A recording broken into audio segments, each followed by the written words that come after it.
blood that runs through our veins is a life-sustaining fluid. It creates antibodies to kill germs. Some injections put germs into the body on purpose, so protective antibodies are created to ward off any further attacks. In other words, you become immune to a disease. This type of vaccination was created by Edward Jenner in 1796. He found that he could put the harmless cowpox virus into people's blood to protect them against deadly smallpox germs. Smallpox is a virus that killed 300 million people in the 20th century alone. But it was eradicated across the world 30 years ago, thanks to Jenner's discovery. When vaccinations started in the 18th century, some people thought they would turn into farmyard animals if they were treated.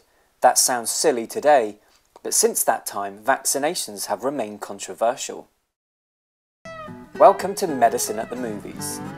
I'm TV Set Tom.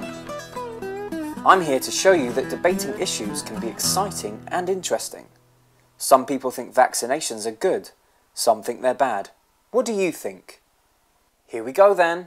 We're now really in a position to design vaccines like we design cars or other machines.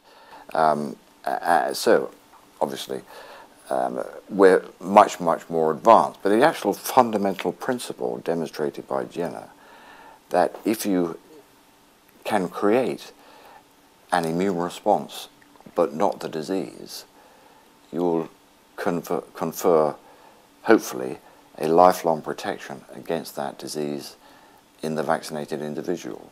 That sounds great. No more disease. When I found out I was going to go to Sierra Leone, I was told that I had to have a series of jabs. And later on that evening, well, when I had it, it was fine. My arm was fine and everything. Later on that evening, I went home, and I think it was my little cousin, like, just playfully touched me on my arm, and it was quite sore. And I started having a little, not a fever, but like headaches. What? Headaches? I thought vaccinations are supposed to make you better, not poorly. With the side effects in regards to vaccinations, every vaccination contains a live form of a virus. So obviously it's going to have a potential to cause some kind of symptoms. They're not going to be as severe as the disease itself, but it'll be a milder version of the disease itself, which is absolutely normal, because that's to say that it's causing a response in the body, and obviously that's how you develop your immunity. The woman who gave me the jab told me that I might get flu-like symptoms for like up to 5 days. So I kind of expected a little bit, but I didn't think it would be that bad. Why not have a positive view of health? Why not build your health so that your immune system is strong in response to potential invasion, rather than the very things that threaten you? So there's another way to help people combat disease? If somebody wants to go down a non-vaccination route, I think there's two main approaches that they can take. And the one that I would most likely support is to build the health of the child or the person. The other approach, some homeopaths do this, is to give vaccinations in a homeopathic preparation. So you can give MMR in a homeopathic preparation. In the recent example of people declining to have the measles, mumps, rubella, the MMR vaccination, there have been increases in measles infections across the country and in other countries, and as a result, many more children have been infected with measles, and some have even died.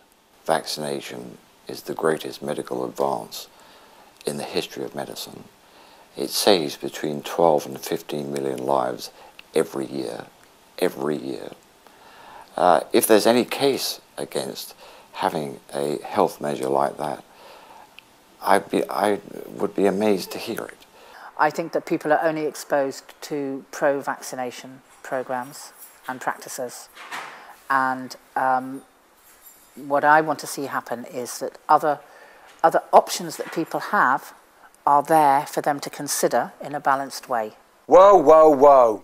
But the prof reckons his argument gets bad press too. what has happened in the past is that where a new vaccine comes along, somebody somewhere may report an adverse event in some trial. The media get hold of this and suddenly it becomes a fact when it isn't. And then large numbers of the population who are not scientists would not be expected to read the scientific literature or understand it even because of its technical nature, will then be suspicious, unreasonably, that the vaccine in question has side effects and is potentially dangerous. So what do we reckon then, folks? We're not really getting better. We may be living longer, but we're living with these chronic diseases. And there's a lot more research needs to be done. But what we do know as a principle is that diseasing the blood to create a white blood cell response on a one-dimensional level to create an immunity isn't, well, it isn't very sophisticated.